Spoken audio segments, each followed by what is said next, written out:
Imagine for a moment that everything you chase after every desire, every ambition, isn't actually the path to happiness, but a series of mirages leading you deeper into dissatisfaction. Think about it. What if the very things society tells you will bring fulfillment, the promotion, the relationship, the possession, are actually distractions from a deeper truth? What if your moments of deepest disappointment aren't failures at all, but glimpses of reality breaking through the illusion? Today we're going to explore the revolutionary insights of one of history's most misunderstood philosophers, Arthur Schopenhauer. This isn't just about dusty philosophy or abstract ideas. It's about uncovering profound truths that can reshape your life. By the end of this journey, you'll not only understand the illusions that have been shaping your existence, but also discover how seeing through them reveals the path to genuine purpose. And the final revelation we'll uncover is perhaps the most powerful and liberating of all. Arthur Schopenhauer, a 19th century German philosopher, believed that the world as we experience it is primarily a mental representation, an illusion he called Vorstellung. Behind this illusion lies a universal force, a blind, restless striving he called will, that manifests through us as endless desire and inevitable suffering. This might sound bleak at first, but paradoxically, his insights contain the seeds of profound liberation and genuine purpose. Think about your daily life. How often do you accomplish something you've been wanting only to feel a brief moment of satisfaction before a new desire takes its place?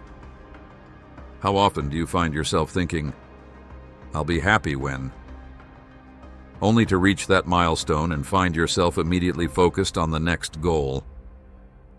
Schopenhauer recognized this cycle as the endless operation of will always striving, never satisfied, creating a life of perpetual longing, interrupted by brief moments of relief. The world isn't just out there, objectively existing. It's something we actively construct in our minds, filtered through our senses and shaped by our understanding. As Schopenhauer wrote, "The world is my representation," meaning that everything we experience isn't the thing itself, but our mind's interpretation of it. This isn't just philosophy, it's your lived experience. Consider how the same event can appear entirely different depending on your mood, your expectations, your beliefs. What if these filters, these ways of seeing, are creating the very problems you're trying to solve? Take a moment to reflect on your own life. Are there things you've been pursuing, relentlessly convinced they'll bring lasting happiness?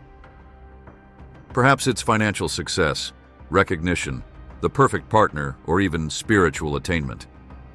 What if these pursuits aren't leading you to fulfillment, but keeping you trapped in a cycle of desire and disappointment?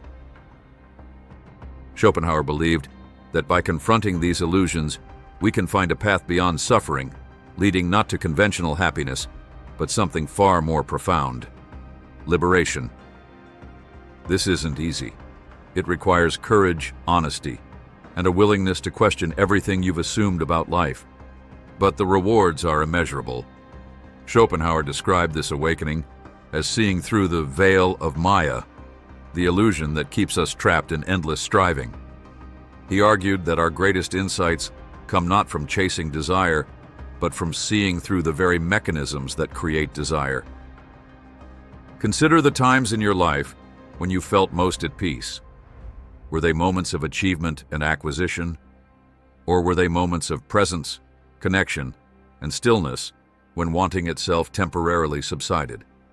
These glimpses reveal a profound truth, that your deepest contentment comes not from satisfying desires, but from moments when desire itself is suspended. In the coming sections, we'll explore how to recognize the specific illusions that shape your life, uncover practical steps for seeing through them, and discover how this clarity can reveal your authentic purpose. And remember, the most profound insight is still to come. Stay with us, because by the end of this journey, you'll have a new understanding not only of your struggles and dissatisfactions, but of how they've been pointing toward freedom all along. Let's continue this journey into the nature of illusion, and uncover how Schopenhauer's insights can transform your understanding of yourself and your purpose. Let's dive deeper into the nature of illusion and how it shapes every aspect of our lives without us even realizing it. Schopenhauer recognized that we live behind a veil of perception, never experiencing the world directly, but always through the filters of our minds.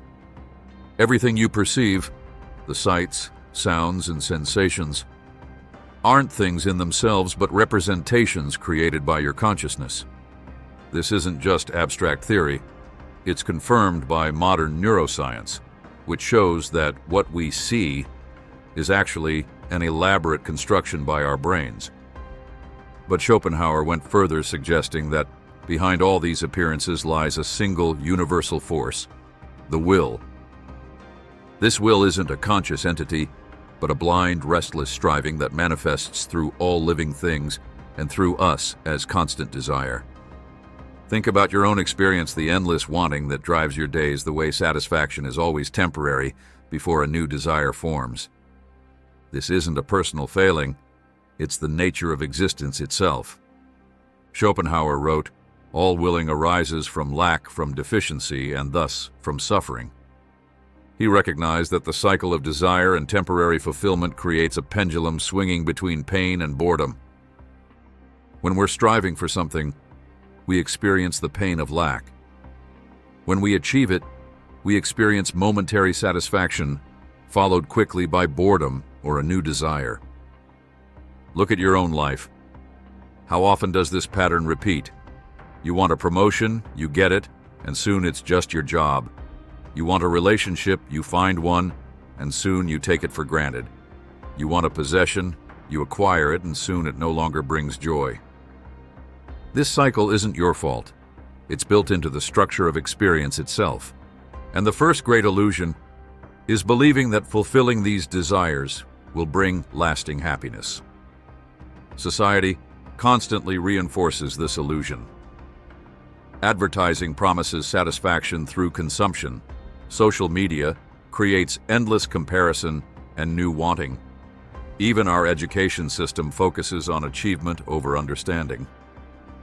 Schopenhauer recognized that material desires are the most obvious but least fulfilling expressions of will. The constant pursuit of wealth, status, and possessions leads not to contentment, but to increased wants. As he observed, wealth is like seawater. The more we drink, the thirstier we become. Take a moment to reflect. What material pursuits have you been convinced would bring happiness? How long did the satisfaction last when you achieved them? This isn't to say we should reject material comfort, but rather to recognize it for what it is: temporary relief rather than lasting fulfillment. The second layer of illusion is more subtle. It's the belief that achievement and recognition will provide the satisfaction that material goods cannot. We chase accomplishments, credentials, followers, believing these external validations will quiet the restlessness within. Think of people who have reached the pinnacle of achievement: celebrities, billionaires, world leaders. Do they seem consistently content? Or do they continue striving, moving goalposts, seeking new forms of validation? Schopenhauer would say they remain caught in the cycle because no achievement can satisfy the endless striving of will. Look at your own goals and ambitions. Are they truly yours? Or are they shaped by social expectations? What would you still want if no one else would ever know you achieved it? This brings us to perhaps the most profound illusion of all, the illusion of separate selfhood. Schopenhauer, influenced by Eastern philosophies like Buddhism and Hinduism, recognized that our sense of being completely separate individuals is part of the grand illusion. The will that operates through you is the same will that operates through everything. Your fundamental separation from others and the world is an appearance, not the ultimate reality. When we identify solely with our individual personality, our separate ego, with its desires and fears, we remain trapped in suffering. But in moments of deep connection with others or in experiences of art, nature, or meditation, this boundary temporarily dissolves, and we experience relief from wanting. Schopenhauer noted that when we witness someone else's suffering and feel genuine compassion, we are momentarily breaking through the illusion of separation. The feeling that their suffering is mine too reveals a truth about our interconnection that our everyday perception hides. Finally, there's the illusion of control and choice. We believe we're making free decisions, acting independently based on our judgments and preferences.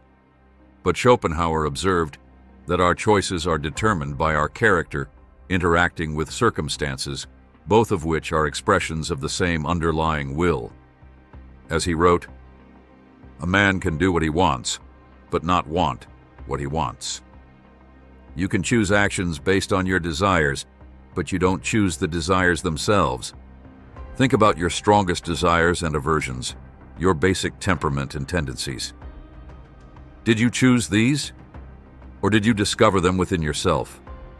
This isn't to say we're puppets without agency, but rather that true freedom comes from understanding our nature, not from the illusion of unlimited choice. These illusions, that material possessions will satisfy us, that achievement will fulfill us, that we're separate entities with complete freedom of choice, create a life of unnecessary suffering. But Schopenhauer didn't leave us trapped in this predicament. He identified pathways beyond illusion, ways of experiencing life with greater clarity and less suffering. In the next section, we'll explore these pathways and discover how seeing through illusion can lead to profound liberation and authentic purpose. Stay with us as we uncover Schopenhauer's insights into transcending the cycle of desire and disappointment and finding meaning beyond the veil of appearance. Now that we've explored the nature of illusion, let's turn to Schopenhauer's guidance on how we can recognize these deceptions in our daily lives.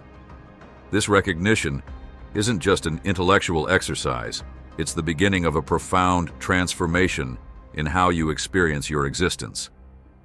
The first step is becoming aware of the endless cycle of desire, satisfaction, and new desire that characterizes most of our lives.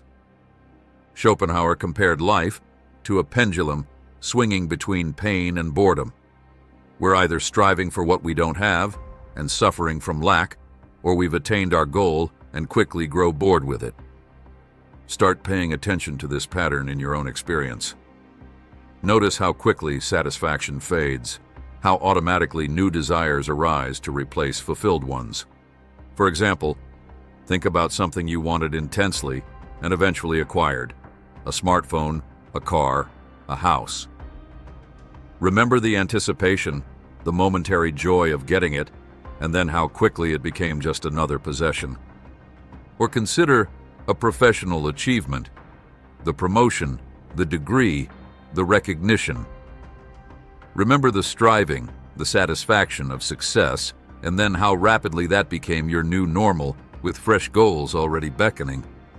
This awareness isn't meant to be depressing. It's meant to be liberating. When you see the mechanical nature of desire, you can begin to hold it more lightly. You might think, but without desires and goals, what would motivate me? Schopenhauer's answer would be that seeing through illusion doesn't eliminate action or engagement with life, it transforms your relationship to it. You can still pursue goals, but without the illusion that their achievement will bring lasting happiness. This brings us to the second aspect of recognition, understanding that our perceptions and judgments are not direct encounters with reality, but interpretations shaped by our minds. Our minds organize raw sensory input into the coherent world we experience, adding meaning, context, and significance that aren't inherent in the data itself. Think about a time when you completely misinterpreted a situation, perhaps assuming someone was angry with you when they weren't, or believing an event was disastrous when it later proved beneficial. These aren't just occasional errors. They're glimpses of how your mind constantly constructs reality rather than passively receiving it. Schopenhauer's insight was that our entire experience of the world is an elaborate construction, neither entirely accurate nor entirely false, but a representation shaped by the needs of the will. The third area of recognition involves social conditioning and how it reinforces illusion. Society constantly tells us what should make us happy, what we should want, who we should be, creating a script for life that often leads to disappointment. Consider how many of your desires are genuinely yours versus how many have been implanted by advertising, social media education, or cultural expectations.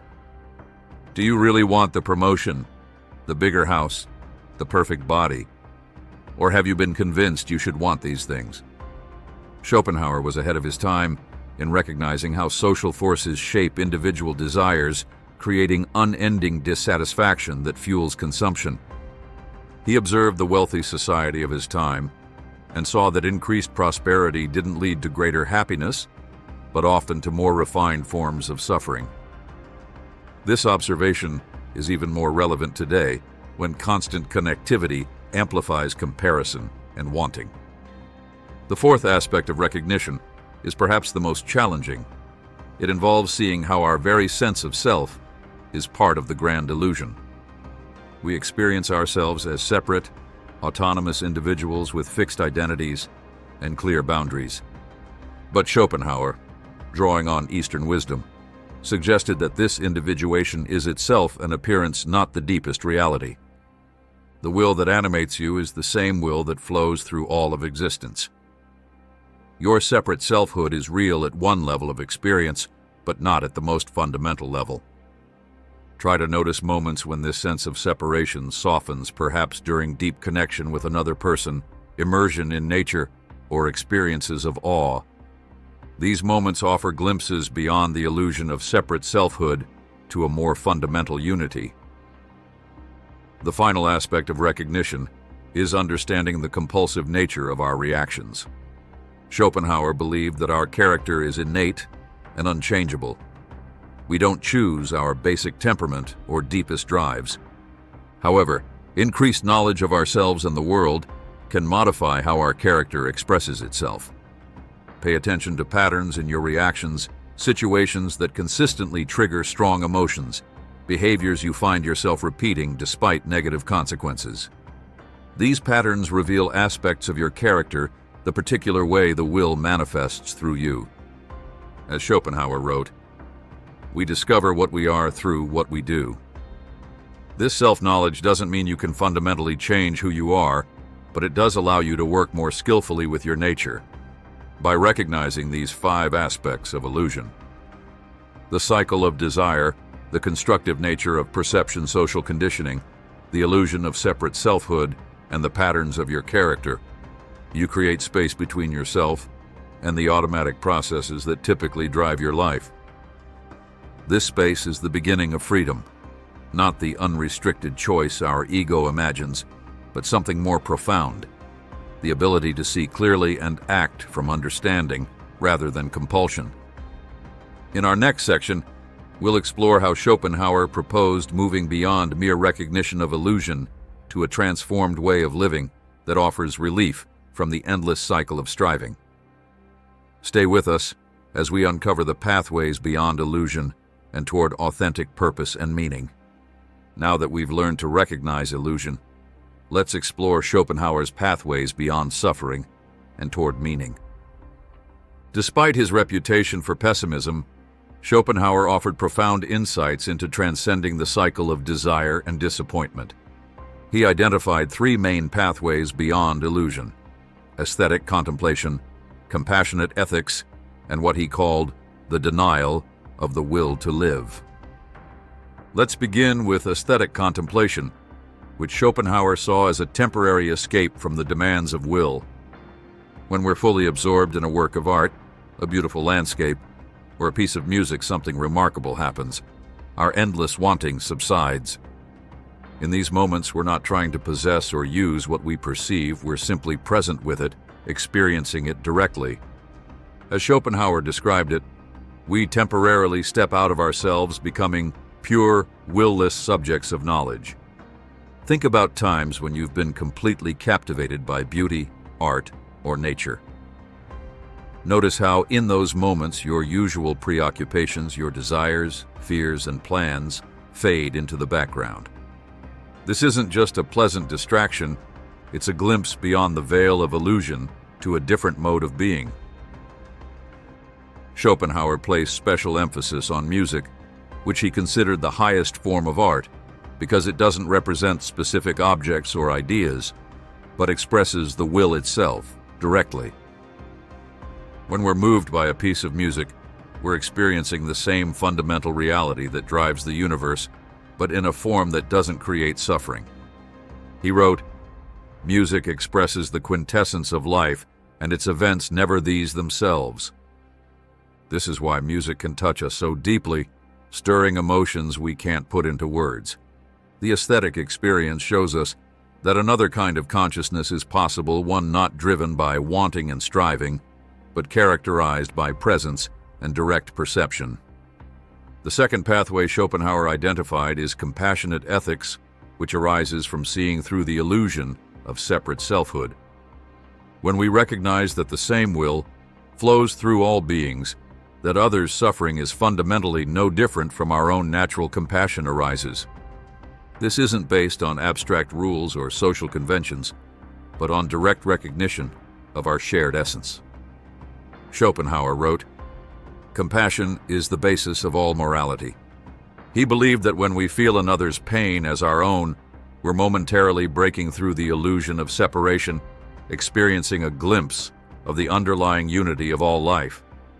This compassion naturally expresses itself as kindness, justice, and consideration for others. It doesn't require force or discipline because it flows from understanding rather than obligation. Think about times when you felt genuine compassion, not pity or sympathy, but a direct sense that someone else's suffering is inseparable from your own. In those moments, helping isn't calculated or forced, it's as natural as pulling your hand from a flame. Schopenhauer's insight was that this compassion reveals something true about reality, that our apparent separation is part of the illusion. The third pathway, which Schopenhauer called denial of the will to live, is the most radical and often the most misunderstood. This doesn't mean literal death or suicide, which Schopenhauer explicitly rejected, as these are actually expressions of will, not transcendence. Instead, it refers to a profound inner transformation, where our automatic identification with desire diminishes and we experience freedom from the tyranny of wanting. Schopenhauer found examples of this transformation in the lives of saints, mystics, and ascetics across cultures, people who had radically simplified their lives and found peace in the process. But he didn't suggest we all become ascetics. His insight was that varying degrees of this transformation are possible within ordinary life. It begins with recognizing the futility of endless striving and gradually loosening our attachment to desires without suppressing or denying them. This isn't about forceful self-denial, but about seeing clearly how desire operates and allowing that clarity to naturally transform our relationship to wanting. As he wrote, "To have recognized the will is the cognition that wounds, the beginning of all true philosophy." Now, how can we apply these insights practically? How can we integrate these pathways into our daily lives? First, we can cultivate aesthetic awareness, making time for beauty, art, and nature, not as escape or entertainment, but as opportunities for pure perception. This might mean visiting museums or concerts, spending time in natural settings, or simply paying full attention to beauty in everyday moments. The key is quality of attention, being fully present, rather than mentally consuming the experience. Second, we can develop compassionate awareness by recognizing our fundamental connection with others. This doesn't require grand gestures, but a shift in perception, seeing others not as separate entities, but as different expressions of the same reality we are. When someone behaves badly, instead of judging, we might wonder what suffering drives their actions, recognizing that if we had their exact nature and circumstances, we would act exactly as they do. This understanding naturally expresses itself as kindness and consideration, not because we should be good, but because we see through the illusion of fundamental separation. Third, we can practice non-attachment to desires not by suppressing them, but by observing them with awareness. Notice how desires arise, how they create a sense of lack, how their fulfillment brings temporary relief before new wants emerge. This isn't about judging yourself for having desires, but about seeing their mechanical nature and gradually holding them more lightly. You might practice asking, "What am I pursuing right now? What do I believe this will give me? Has achieving similar things in the past brought lasting satisfaction?" These questions create space between you and your automatic striving, allowing for choices based on understanding rather than compulsion. Fourth, we can cultivate present awareness, recognizing that our suffering comes largely from dwelling on the past or anticipating the future. Schopenhauer noted that animals, living entirely in the present, don't experience the kind of existential suffering humans do. While our capacity for reflection brings unique abilities, it also creates unique forms of suffering.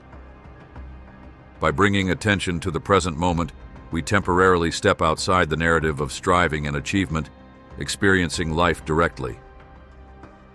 Finally, we can practice self-knowledge, observing our character as it expresses itself in various situations.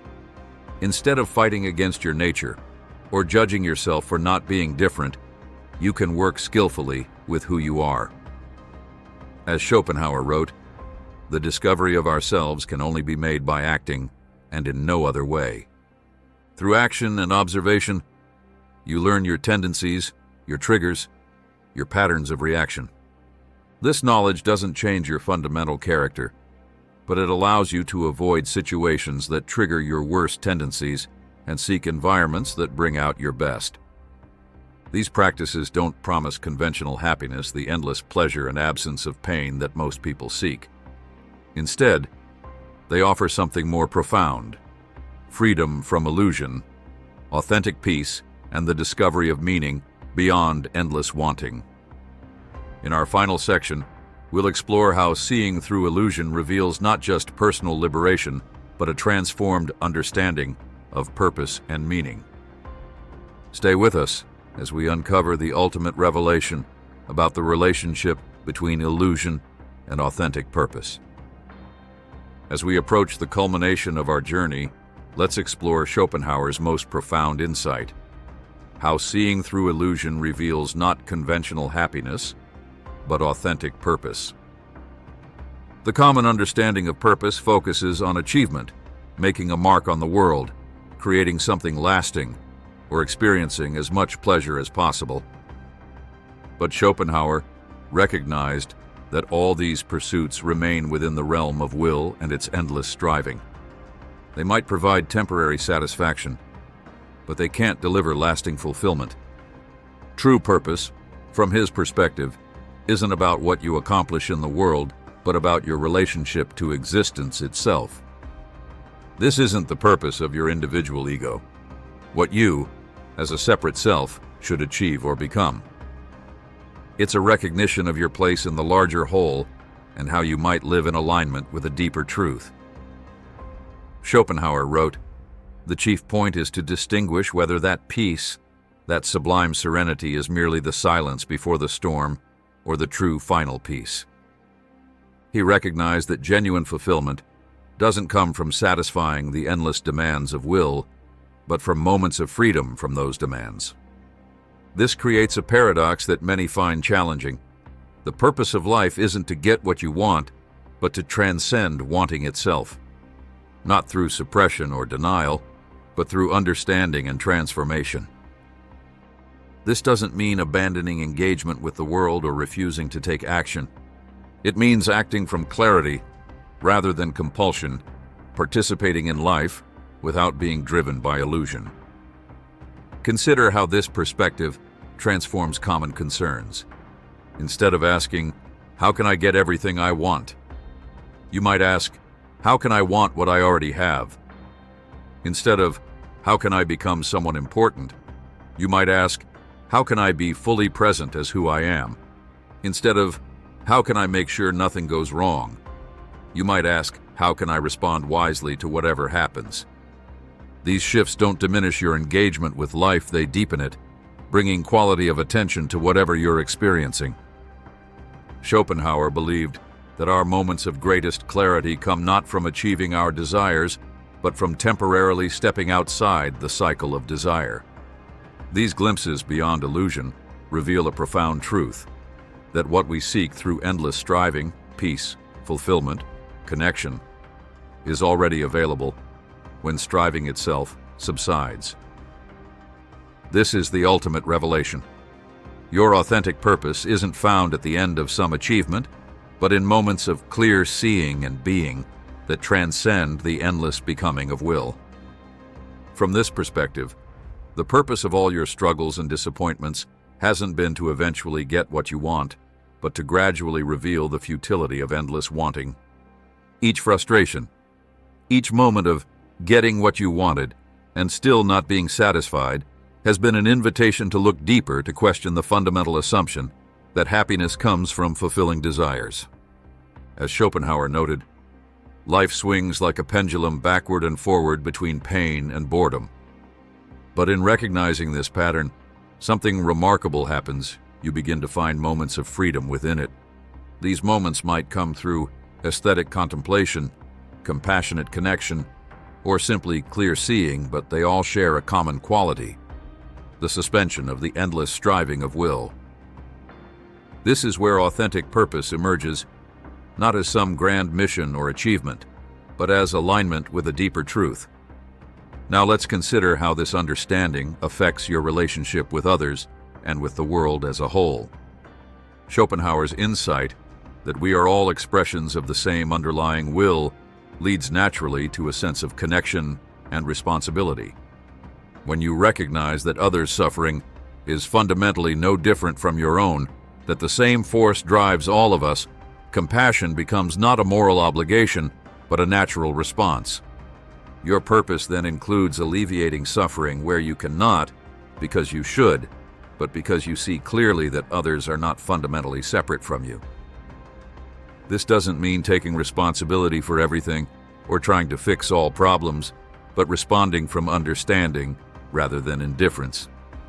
Similarly, your relationship with nature transforms when you recognize it as another expression of the same will that manifests through you. This recognition doesn't come from sentimental thinking, but from direct perception of our shared essence. As Schopenhauer wrote about nature, we see in the infinite diversity of living forms an equally infinite unity. This perception naturally expresses itself as care and consideration again, not from moral obligation, but from recognition of fundamental connection. Now you might wonder, if the highest purpose involves freedom from the striving of will, why not simply withdraw from life entirely? Schopenhauer's answer would be that forced withdrawal is itself an act of will, not transcendence. The path isn't escape from life, but full engagement with life from a place of clarity. This engagement might include career, relationships, creativity, all the normal elements of human existence. The difference is that they're approached without illusion, without the expectation that they'll provide ultimate fulfillment. You create, not to become famous or important, but because creativity itself is a natural expression. You engage in relationships, not to fill an inner emptiness, but from recognition of shared being and natural connection. You work, not just for survival or status, but as participation in the world's activity. This transformed engagement has a different quality, lighter, freer, less driven by fear and wanting. It's not that you never experience desire or fear again, but that you hold these experiences differently, seeing them clearly, without being completely identified with them. As we conclude, I leave you with a question. What if your struggles and disappointments haven't been failures? What if they've been guideposts pointing toward a deeper truth? What if each time you've gotten what you wanted and still felt unsatisfied, the universe has been whispering, "Look deeper. There's more to life than this." The path Schopenhauer illuminates isn't easy. It requires courage to question your most basic assumptions about what will bring happiness and meaning. It demands honesty to see through the illusions that society and your own mind perpetuate. But the freedom it offers is unparalleled.